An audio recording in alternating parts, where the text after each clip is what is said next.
battaglia sul Tribunale della Pedemontana. La consigliera Luisetto replica polemica alle stoccate dalla collega Martini.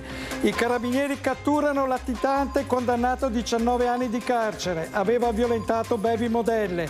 La variante Ferrasina è stata votata. Il sindaco la difende. Conto alla rovescia per l'annuale adunata degli alpini. Migliaia le penne nere in partenza. Ancora un furto nella notte dei predoni del lusso in un'azienda del Bassanese, bottino 30.000 euro. Il rogo in un'abitazione avrebbe potuto avere ben altre conseguenze, determinanti i pompieri di Bolzano. Furioso incendio distrugge 2 container a Colceresa, famiglia perde averi. Foggia in lutto per la morte del piccolo Tommaso, neonato prematuro di soli 7 giorni. Al Cittadella stasera con Lumezzane basta il pari per proseguire nella corsa verso la B. Buonasera e ben ritrovati dal TG Bassano. La questione della giustizia e il Tribunale della Pedemontana restano al centro del dibattito politico. La consigliera regionale del PD Chiara Luisetto replica alle stoccate della collega Morena Martini. Mi aspetto per esempio che la collega Luisetto, che è bassanese doc, si dissoci dal comunicato stampa del suo capogruppo. Lei ha preso nel nostro territorio un grandissimo risultato in termini di voti e queste persone che vivono questo territorio si aspettano, credo, che il loro rappresentante difenda il territorio e che dica che venga restituito quello che ci hanno tolto, il maltolto di tutti questi anni in cui Bassano è stata, il bassanese è stato svuotato.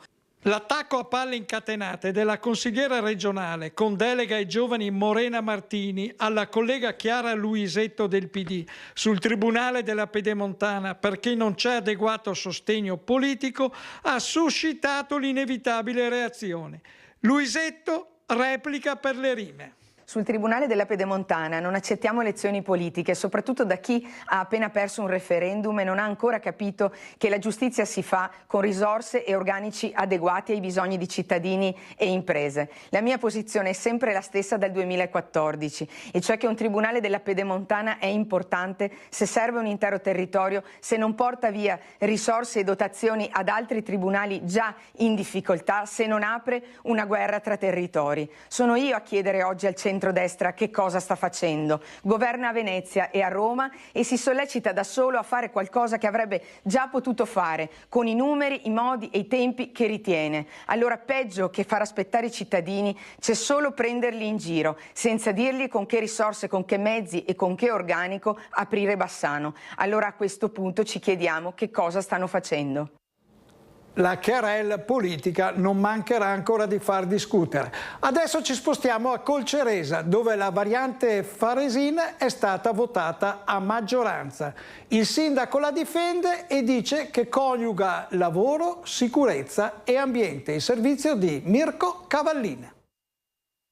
Oltre che rimarcare che le procedure sono ovviamente corrette, hanno avuto un iter particolare e l'ok da parte di tutti gli enti preposti, particolare attenzione è stata data all'aspetto ambientale, idraulico e ovviamente anche allo sviluppo economico del territorio. Nella zona artigianale di Molvena, già in fase di espansione a destra della bretella stradale, una delle preoccupazioni principali riguardava la tutela della falda acquifera. Gli studi geologici dimostrano che c'è una sostanziale invarianza idrologica, quindi con il bacino di eliminazione si permette con un corretto utilizzo anche di tutelare questo aspetto. Con questo intervento, con questi che si stanno avvenendo in questi giorni, e con questo bacino di laminazione va messa in sicurezza tutta una parte di territorio comunale che sta a sud di quell'intervento. Le perequazioni ammontano a 1.700.000 euro in opere pubbliche e quasi 900.000 euro per le casse comunali.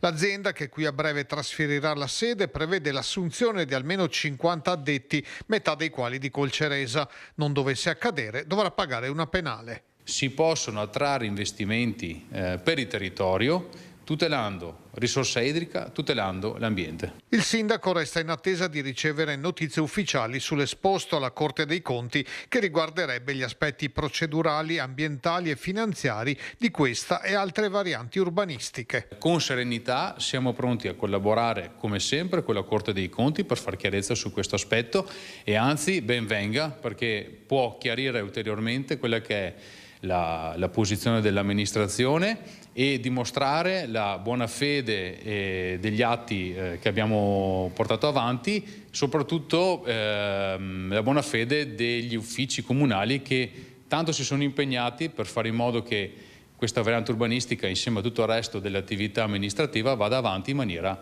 completa e aderente alla legge. Partiranno nelle prossime ore i gruppi alpini che parteciperanno alla 97esima adunata nazionale di Genova da venerdì a domenica, adunata che non nasce sotto i migliori auspici anche per le dichiarazioni della sindaca Salis. Rete Veneta come sempre trasmetterà la giornata clou, quella del 10 maggio, con la diretta che inizierà alle 7:30 e vi porterà dentro lo sfilamento delle oltre 80.000 penne nere con le emozioni, le voci del grande evento. Anche voi potrete partecipare con i vostri messaggi da casa per esprimere il vostro affetto e il vostro saluto alle penne nere. Adesso la pagina della cronaca nera. Monica Smiderle ci accompagna in un'incursione che è avvenuta stanotte ai danni di un'azienda del lusso del Bassanese. È la seconda volta in pochi mesi che i predoni del lusso colpiscono la stessa azienda del Bassanese operativa nel campo degli accessori per l'alta moda. Ecco i ladri, poco prima dell'1 di notte, si muovono all'interno del cortile della ditta. Hanno il volto coperto, in mano portano dei bastoni utilizzati per forzare i serramenti del capannone. Tentano di manomettere un quadro elettrico e vengono visti dalla centrale operativa collegata al sistema di videosorveglianza. Immediato l'intervento della vigilanza e delle forze dell'ordine arrivate sul posto in pochissimi minuti. Nonostante ciò i ladri sono comunque riusciti a scappare con decine di capi firmati per un valore di circa 35.000 euro. Dopo il primo furto l'azienda aveva avviato tutta una serie di lavori per integrare i sistemi di sicurezza, tra cui un bunker interno in fase di ultimazione. I ladri però sono stati più rapidi e hanno colpito per la seconda volta, mettendo in ulteriore difficoltà un'azienda già colpita dal calo di lavoro dovuto alla crisi del mondo del lusso, penalizzato dall'attuale situazione internazionale. E a proposito di furti ci spostiamo a Castelfranco, dove nella notte una coppia di predoni dell'Est di 51 e 23 anni, padre e figlio, sono stati arrestati durante un colpo all'interno della AMG. Stavano rubando appunto del rame. I carabinieri però li hanno sorpresi e li hanno arrestati. Adesso andiamo in Val Brenta, dove questa mattina c'è stata tensione per un incendio che avrebbe potuto avere ben altre conseguenze. Se non è accaduto, il merito è dei pompieri di Bolzano.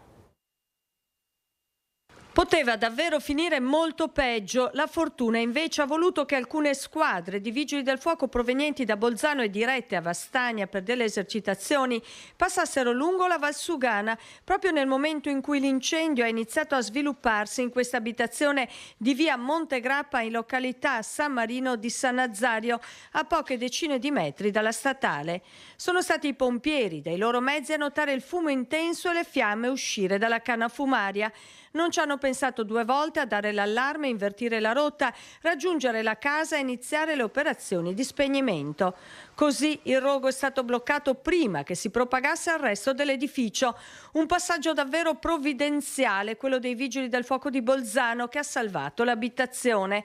Grande lo spavento per l'anziana proprietaria di 88 anni che poco prima aveva acceso la stufa. Ho parlato con il figlio, mi ha detto che tutto bruciato, la mamma è spaventata, l'ha portata a sua figlia, è quello che è successo. E io sono contento che non è successo niente alla mamma, poverina, che è vecchia. Sul posto sono arrivati i vigili del fuoco di Bassano e quelli di Vicenza con l'autoscala. Le squadre di Bolzano hanno così potuto proseguire verso Vastagna per l'esercitazione. A San Marino sono rimasti i colleghi che hanno continuato nelle operazioni di spegnimento e di messa in sicurezza. L'incendio fortunatamente è stato circoscritto alla canna fumaria, interessando solo parzialmente il tetto. E un altro incendio si è registrato a Colceresa. Mirko Cavallin. C'erano vestiti, elettrodomestici, arredi, giocattoli, libri e quaderni di scuola, documenti necessari per il lavoro. Tutto è andato in fumo nel giro di pochi attimi all'interno di 2 container uniti fra di loro e adibiti a deposito della famiglia Catter, noti giostrai che gestiscono un paio di attrazioni che si spostano in tutto il Veneto.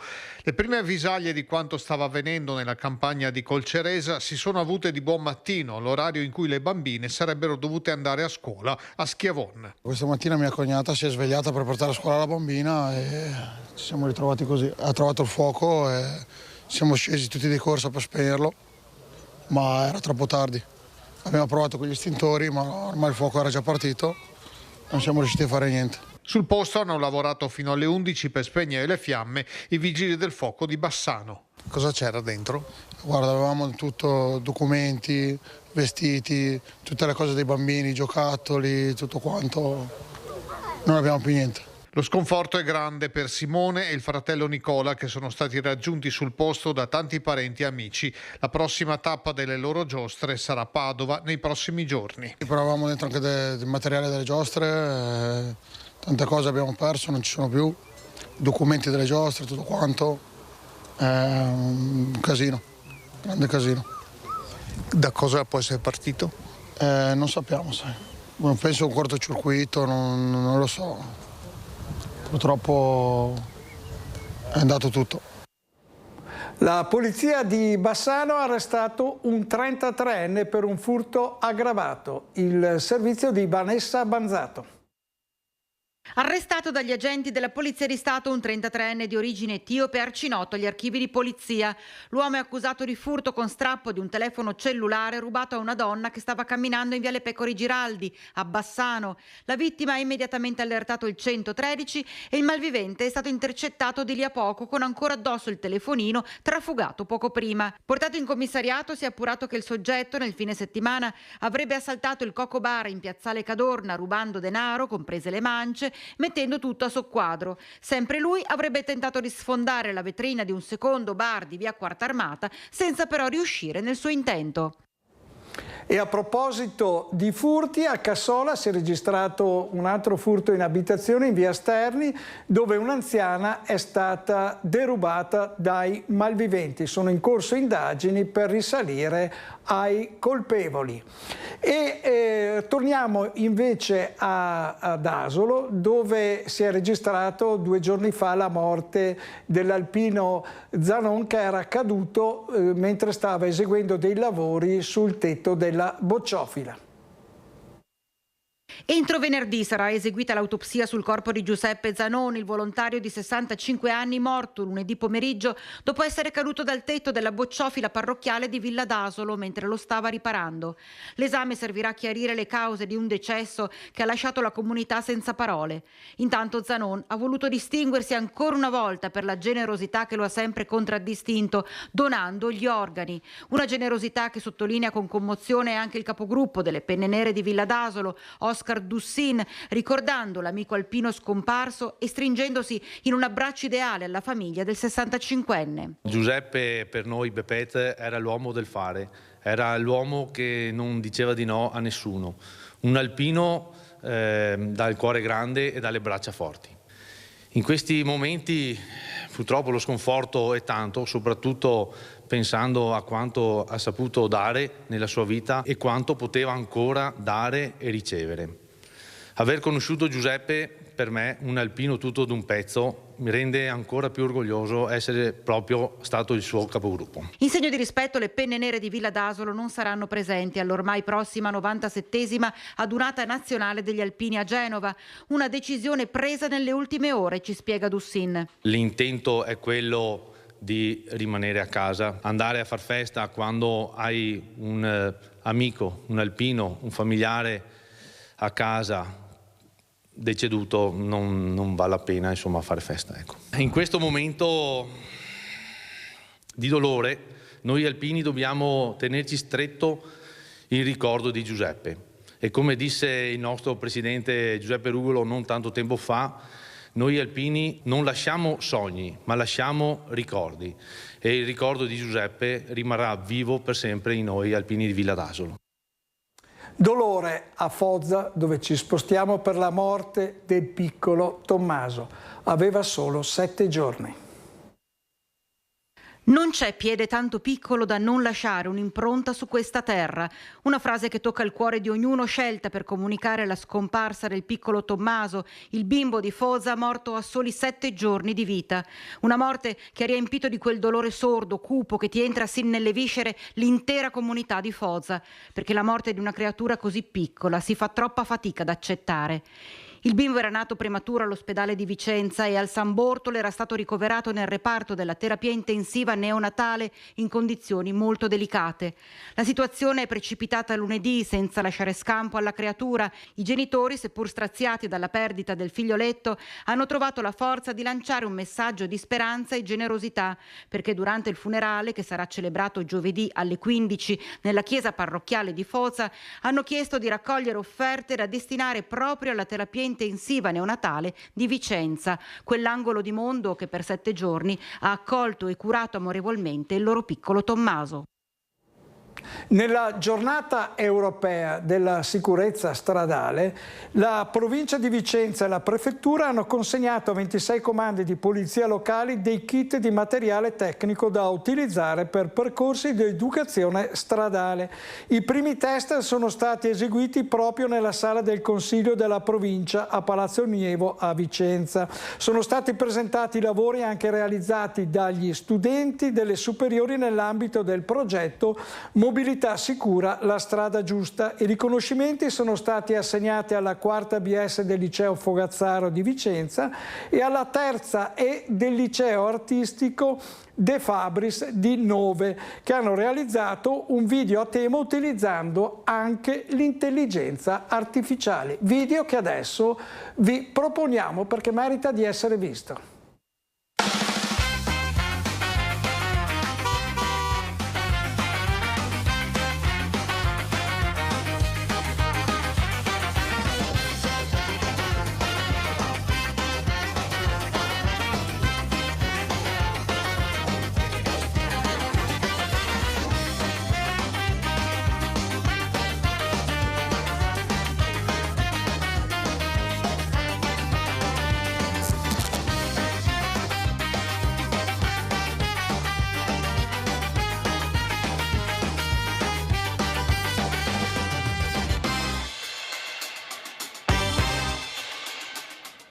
Non c'è che dire, un premio davvero meritato. Adesso ci spostiamo a Marostica per la festa dei Fanti.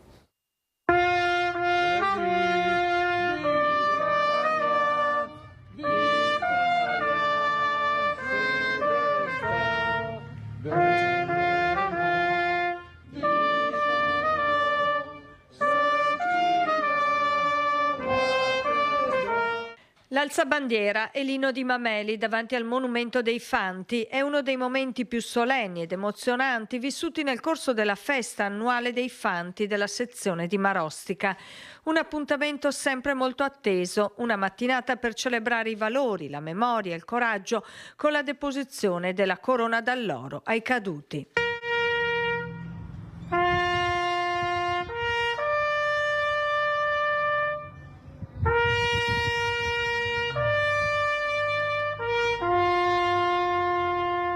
Al corteo con i Fanti e il presidente sezionale Maurizio Dalmolin c'erano il neoeletto presidente della Federazione Provinciale dei Fanti, Dino Giuseppe Compostella, i rappresentanti di diverse sezioni dell'Associazione Nazionale del Fante e di altre realtà associazionistiche del territorio. Per l'amministrazione comunale di Marostica era presente il presidente del Consiglio Comunale Pietro Fantinato. Nasce nella Pedemontana un nuovo polo scolastico. Un lavoro sinergico a cavallo tra Vicentino e Trevigiano ridisegna la geografia dell'istruzione tra Brenta e Grappa nell'ottica del famoso adagio «L'unione fa la forza». L'Istituto Vescovile Graziani di Bassano del Grappa e gli istituti Filippin di Pieve del Grappa si mettono in rete riuscendo a superare le difficoltà che negli ultimi anni sta incontrando la struttura bassanese. La scuola infatti ha registrato un importante calo di iscrizioni, almeno del 40% negli ultimi 3 anni, e pochissimi iscritti per le prime nell'anno scolastico 2026-2027. Il vescovo Giuliano ci ha creduto tantissimo in questa opportunità, in questa scuola, e quindi l'impegno è sempre stato ai massimi livelli, ecco, per cercare di custodire questo ambiente, tentare di rigenerarlo, tentare di rilanciarlo. Ecco. Le difficoltà sono enormi. Abbiamo la fortuna di poter iniziare adesso una storia anche nuova per certi aspetti, che è una grandissima opportunità. I 2 istituti hanno così deciso di affrontare il problema suddividendosi i percorsi formativi. Al Graziani sarà seguita la fascia 0-11 per poi far proseguire medie e superiori al Filippin, il tutto venendo incontro alle famiglie, a cominciare dai trasporti. In questa fase di transizione, dove gli studenti delle scuole secondarie potranno accedere alle nostre strutture dell'Istituto Filippin, abbiamo scelto di fare in modo di garantire la continuità alle famiglie e quindi di garantire la medesima retta e soprattutto di abbattere quella che poteva essere la difficoltà logistica di spostarsi da Bassano a Paderno, grazie a una navetta che sarà pronta da settembre e che di fatto condurrà i ragazzi da qui a Paderno e ritorno nel pomeriggio. Adesso alcune brevi dal territorio.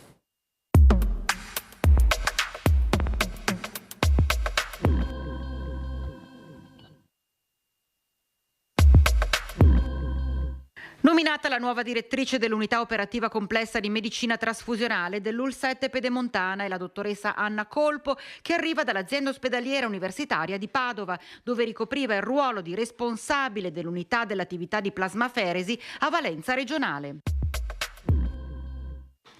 L'ecocentro di Cassola diventa un'ecopiazzola attrezzata con press container TVH24. I lavori di adeguamento finanziati da ETRA per 460.000 euro partiranno lunedì 11 maggio e proseguiranno sino a luglio. Nel frattempo resterà attivo l'ecocentro di San Zeno. Si terrà sabato 9 maggio dalle 8.30 alle 13 in piazza Marconi a Carmignano di Brenta la 5ª edizione della Giornata della Salute. Sono previsti in forma gratuita controlli di base, consulenze mediche e nutrizionali e attività dimostrative salvavita. Dal 21 al 27 giugno la colonia alpina di Enego ospiterà la 3ª edizione del campo scuola di protezione civile dedicato a ragazze e ragazzi dai 10 ai 13 anni. Una settimana intensa tra esercitazioni pratiche, attività formative, vita di gruppo ed esperienza sul campo.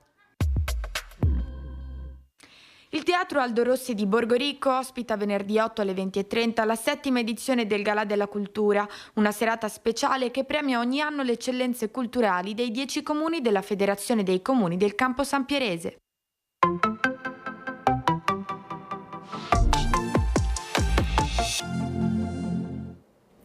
A Noventa Padovana i carabinieri hanno arrestato un violentatore seriale di baby modelle.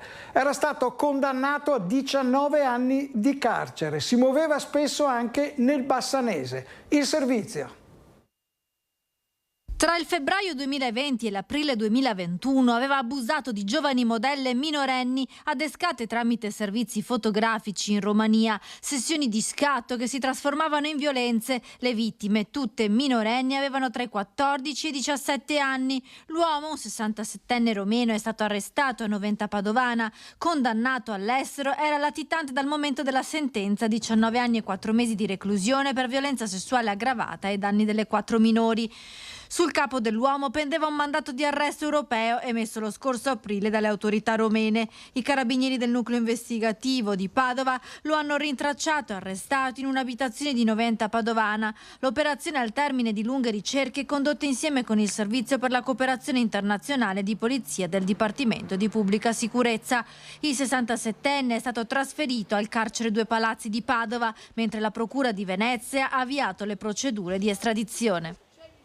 Calcio adesso, il Cittadella in serata affronta il secondo turno dei play-off. Al tombolato arriva il Lumezzane che in classifica è settimo, 3 punti dietro il Granata. Al Cittadella basta il pareggio per proseguire nella corsa verso la Serie B. L'impegno però è difficile. E questa sera ospiti del direttore Luigi Baccialli a Focus saranno Luigi Calesso, Mirko Casteller, Maurizio Conte, Bernardo Bernardini, Marco Donadel, Leonardo Padrin e Pietrangelo Pettenò. Era l'ultima informazione, vi lasciamo alle previsioni del tempo, vi auguriamo una buona serata.